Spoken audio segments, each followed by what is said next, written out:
Shabbat Shalom. I want to begin with a dedication and a story, but first the dedication. Let me dedicate my Dvar Torah this week to my father Jack, who turns 72, I believe. Yes, 72 on Monday.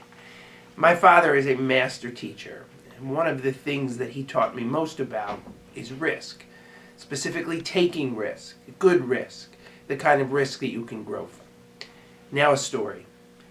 You may have heard that the Gruenberg family now has a dog. Yes, we now have a fifth member. Spencer, our black cockapoo, has been a wonderfully welcome addition into the family.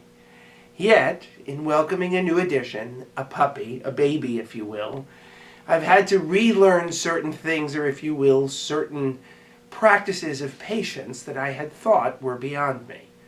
So, for example, the other day when I was walking Spencer and he almost ran straight into the street, I started yelling at him that he has to look both ways before he crosses.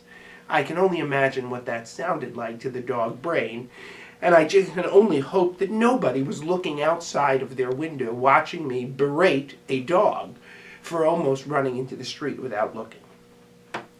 But why do we yell at people when they run into the street, specifically our children, without looking so vehemently?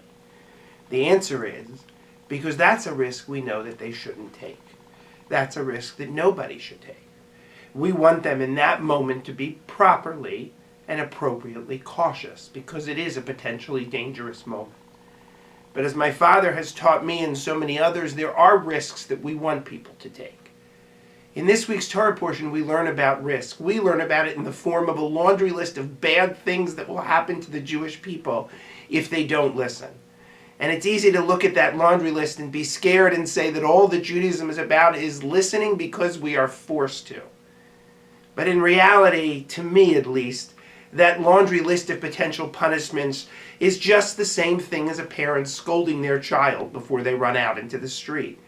God, Moses, wanted this fledgling people to understand that they needed to listen, because if they didn't, they would go down roads that they probably would have a difficult time recovering from, and we know that ultimately that happened. This was a warning to them that in the moments that they should take risk to grow and learn, that they should do that. But it was a warning to them also that there are certain risks they shouldn't take. And that, I think, is the essence of this passage that we'll read in this week's Torah portion.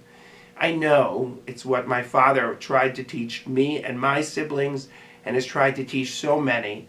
And I also know it's one of the most invaluable lessons that anybody can learn. Shabbat Shalom.